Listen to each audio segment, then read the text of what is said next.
বিয়ের আরেকটি ভিডিও নিয়ে চলে এলাম। আমি আমার যা যখন আমরা রেডি হচ্ছিলাম তখনই টের পেয়ে গেছি বর চলে আসছে। কিভাবে? কারণ বাহিরে সবাই তখন পটকা ফোটানোর কাজে ব্যস্ত ছিল। পটকার আওয়াজ পেয়েই আমরা টের পেয়ে গেছি যে বর চলে আসছে। তারপরে তাড়াতাড়ি করে লাস্ট যে টাচ আপটুকু ছিল সেটুক দিয়ে বাড়ির বাইরে এসে দেখি আসলেই বর চলে এসছে।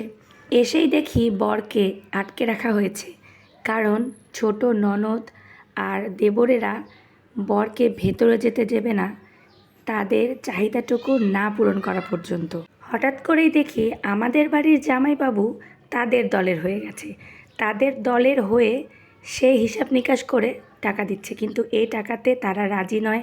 তারা যে চিরকুটটা বর তুলেছিল সেই চিরকুটে যে পরিমাণ টাকা ছিল তারা সেটাই চাচ্ছে। আমি আর পৃথা একটু দূরে দাঁড়িয়ে দাঁড়িয়ে তাদের কাণ্ড দেখছিলাম। আমার ভয়েসটা এখনও প্রপারলি ঠিক হয়নি। তোমরা যদি কেউ কোনো টোটকা জেনে থাকো আমার ভয়েসটা খুব দ্রুত কিভাবে সারবে, প্লিজ আমাকে একটু কমেন্ট করে জানাও, কারণ এটার জন্য আমি খুব কষ্ট পাচ্ছি। ভালোভাবে কথা বলতে পারছি না, আর বেশি কথা বলতে গেলে গলা দিয়ে আর সাউন্ডই বেরোচ্ছে না।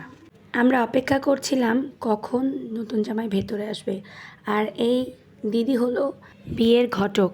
সে সাকসেসফুলি এই বিয়েটাকে দিতে পেরেছে, তার জন্য অবশ্য সে গিফটও পেয়েছে।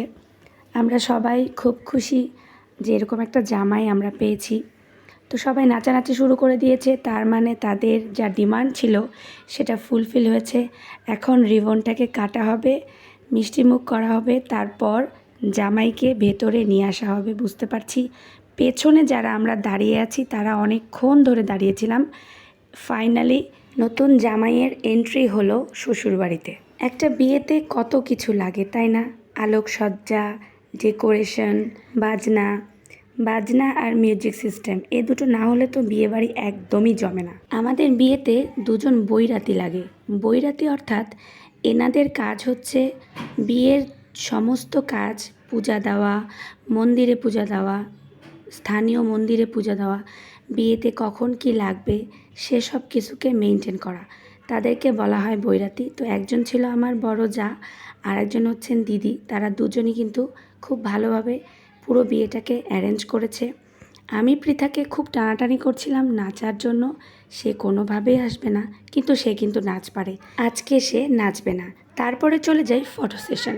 খুব সুন্দর ব্যাকগ্রাউন্ডওয়ালা একটা স্টেজ হলে ফটো তুলতে কে না চাইবে। তারপরে আসি বিয়ের ছাদনাতলা। ছাদনাতলার স্টেজটাও এত সুন্দর করে বানানো হয়েছে, আমার কিন্তু খুব ভালো লেগেছে।